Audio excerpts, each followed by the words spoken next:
If you find yourself needing to recover your Stripe account but no longer have access to the email associated with it, follow these steps to regain access.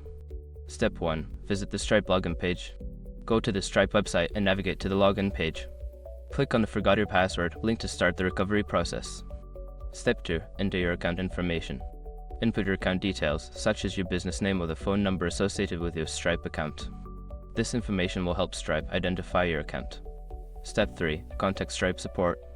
If you cannot access your account through the password reset option, reach out to Stripe support. Use the contact form available on their website or call their support number, providing them with as much information as possible about your account. Step 4. Verify your identity. Be prepared to verify your identity. Stripe may ask for details such as your business information, recent transactions, or other identifying information to confirm that you are the account owner. Step 5. Follow instructions from support.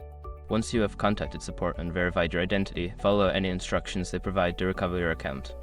This may include updating your email address or resetting your password. By following these steps, you should be able to recover your Stripe account even without access to your original email. If you encounter any issues, don't hesitate to reach out to Stripe support for further assistance.